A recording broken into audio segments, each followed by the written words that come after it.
Rebonjour tout le monde, nouvelle vidéo explicative sur la différence entre le courant alternatif et le courant continu. Alors c'est une petite vidéo de rappel parce que je vous avais déjà fait aussi une vidéo là-dessus. Donc en fait, le courant alternatif, eh bien, il est fabriqué à partir des centrales électriques. Dans les centrales électriques, il y a des alternateurs. Ces alternateurs sont composés, sans rentrer trop dans les détails, d'un bobinage, de 3 bobinages exactement, pas d'un bobinage mais de 3 bobinages, qui sont décalés entre eux de 120 degrés. Et c'est ce décalage de 120 degrés qui va donner eh bien, la phase 1, la phase 2, la phase 3 et qui va donner les tensions entre phases.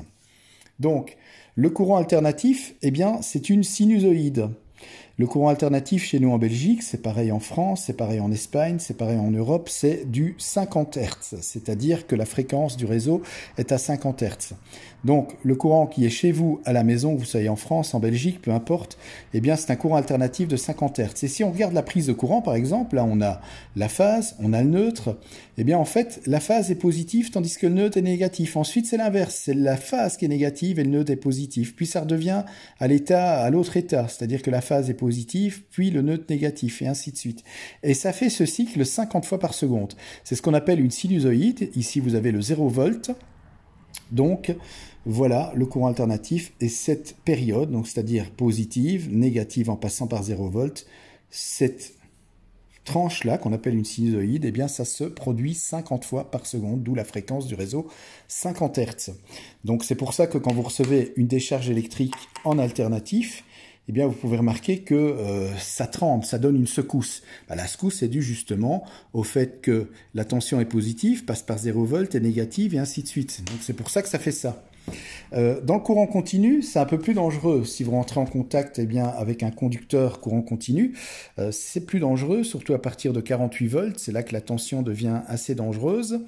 Parce qu'à ce moment-là, en courant continu, si vous rentrez en contact avec un conducteur électrique ou même un appareil qui est sous tension, eh bien, vous allez faire ça et vous ne lâchez plus. Comme c'est du courant continu, il ne passe pas par zéro, vous ne lâchez plus.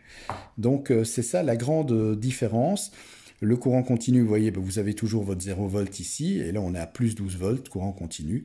Donc voilà, le 12 volts, c'est ce qu'on utilise dans votre voiture notamment. Et bien dans votre voiture, il y a effectivement du courant continu. Votre voiture fonctionne avec du courant continu, même si votre alternateur, à la base et au départ, est un alternateur triphasé et qui va donc fournir dans un premier temps du courant alternatif. Il va fabriquer du courant alternatif. Ensuite, ce courant sera redressé par des ponts de diodes pour devenir du courant continu.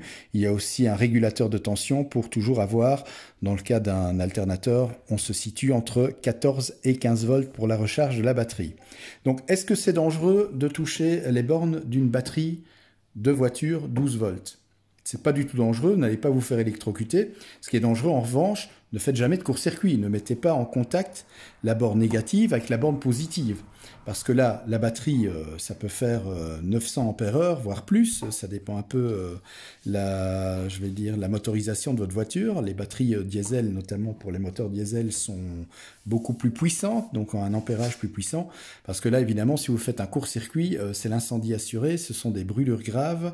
Et là, effectivement, de ce côté-là, c'est très dangereux. Mais par contre, toucher du 12 volts, vous n'aurez rien, il n'y a pas de danger. Voilà, 12 volts courant continu. Le courant continu, pour vous donner un exemple très simple, les piles, tout simplement, que vous avez dans votre télécommande de la télévision ou que vous utilisez pour faire fonctionner une lampe torche, eh bien, les piles, c'est du courant continu. Il y a une borne négative et une borne positive.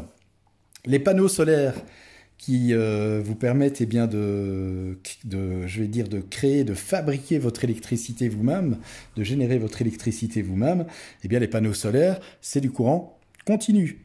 Chaque panneau, en fait, a une borne négative et une borne positive.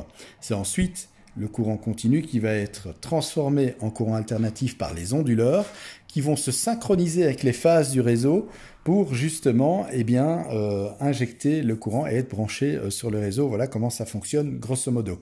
Donc les panneaux solaires, c'est pareil, c'est du courant continu. Donc voilà la différence entre courant alternatif. Ce qu'il faut retenir, c'est que le courant alternatif, il change de sens 50 fois par seconde, c'est-à-dire qu'il est positif, passe par 0 volts, il est négatif, et ce cycle, qu'on appelle une sinusoïde, va se reproduire 50 fois par seconde, d'où la fréquence du réseau 50 Hz. Courant continu, il n'y a pas d'oscillation, le courant est continu, donc c'est-à-dire que là vous avez le 0 volt, et là on est à 12 volts, donc le courant continu, c'est un courant qui ne varie pas.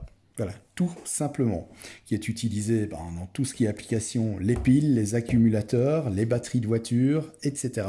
Les panneaux solaires, c'est du courant continu. Voilà, j'espère que je vous ai un peu éclairé au niveau de la différence entre le courant alternatif et le courant continu. Je vous embrasse et à très bientôt pour une nouvelle vidéo en électricité. Bye.